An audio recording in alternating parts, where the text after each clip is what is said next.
Hi, I'm Cindi McGee, and you're watching Polymer Clay TV.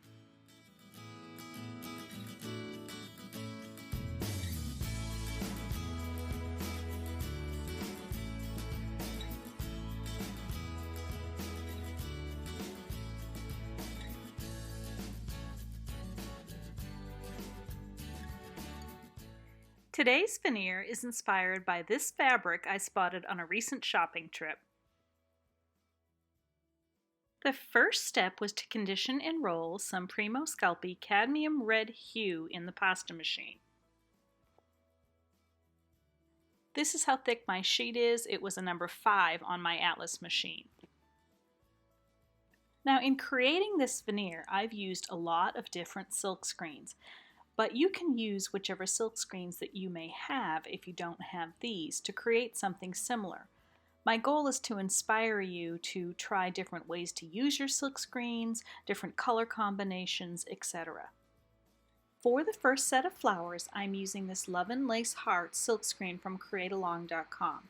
I'm using this heart here, but I'm only going to use this center image, which is sort of a large floral or mandala shape.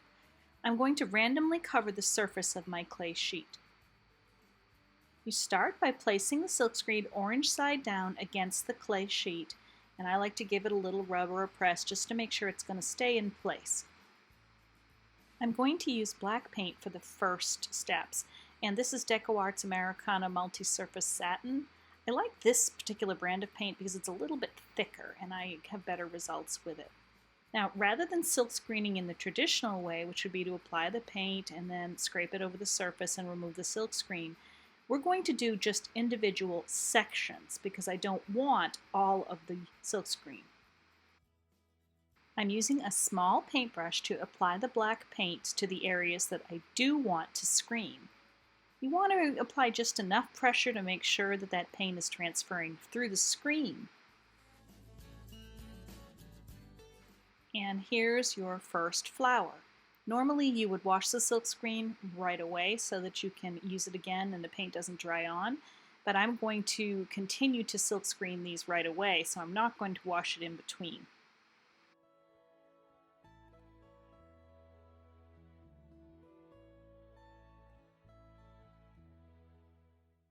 All of the color combinations for this veneer are inspired by that original fabric.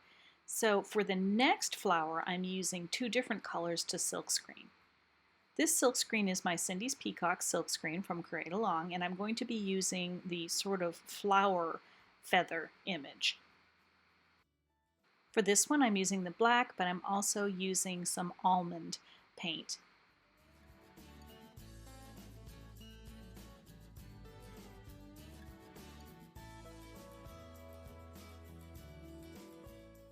Once you have them placed as you want, go ahead and wash your silk screen and let that paint dry before you proceed to the next one. My third set of flowers I'm getting from this tooled leather silk screen, which is also from Create Along. I just want basically the flowers and maybe one of the sort of leafy flourishes. So I'm going to decide where I place it. I've allowed the first layer to dry thoroughly. So I'm going to start with this flower right here. This time I'm going to outline the flower in white and do the center sections in black paint. Just continue over the surface until you've screened all of the flowers of this shape that you want. There are several flowers on this screen and they're all just a tiny bit different, so you can vary them if you'd like. If you look at that original fabric, there are some small clusters of tiny white flowers. To create those, you have a few options. You can either use a silk screen, like this one has a pattern, but there are some small flowers that would work, or this is one of the trading coin screens that also has some small flowers. Again, we're only using sections of your screens. I want you to begin to look at your silk screens differently. It may not be an overall pattern that you are trying to achieve, but maybe there are elements that you can use in a different way. So I'm going to screen a few of these tiny little flowers with white paint. If I want to create the clusters, I'm going to have to let that layer dry and then come back and do another and another until I have the cluster of flowers the way I like it. Now I'm going to begin to enhance those silkscreened images with some other colors based upon that original fabric. For the first set of alterations, I'm using this honey brown acrylic paint, and you're going to need a small or a fine paintbrush for this. Using that original fabric as a reference, I began to add some of this color to the different silk-screened images. We've almost created, I guess, like coloring book style images that we're going to alter by doing the base level of silk screening.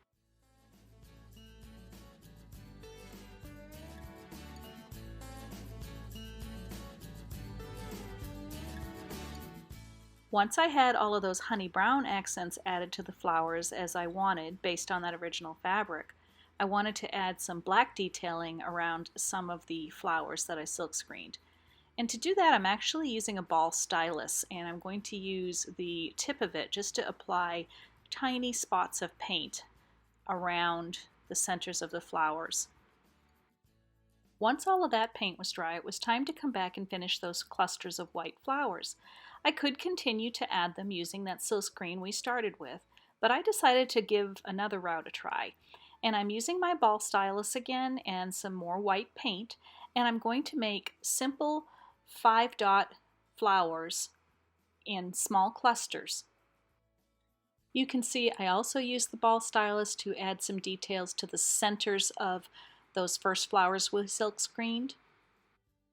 The tiny floral clusters needed to have some stems and leaves, and I'm using the almond paint again and a tiny flat paintbrush just to hand add some small stems and some leaves that mimic the leaves on the original fabric.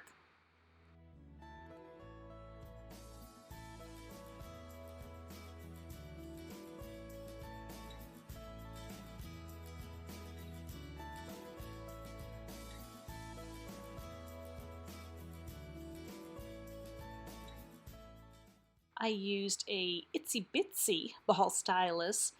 It has a very tiny tip, and white paint to enhance the top of that peacock feather flower. Just a bit. I don't want to block out the black details, I just want to highlight them a bit. I used that same very tiny stylus to add some other details to the flowers and to add some small veining details to those leaves on the clusters of flowers. I love to add just a touch of dimension to my different projects, and for the flower centers I'm going to be using some Hot Fix cabochons. I'm going to be using these pale yellow pearly ones for the center of the little white flowers, and these red crystals for the centers of those first flowers that we silk screened.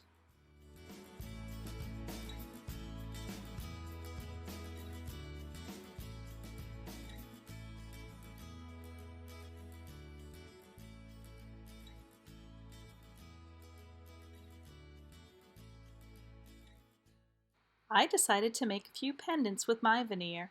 I paired it with some black clay textured with the Deco Spouts texture mat from Create Along. You could also make some really pretty polymer trading coins with this veneer. Need more inspiration? We invite you to join our Polymer Clay Tribe Facebook group. Over 16,000 members sharing inspiring projects every day. For lots more creative polymer clay ideas, visit the Polymer Clay TV blog.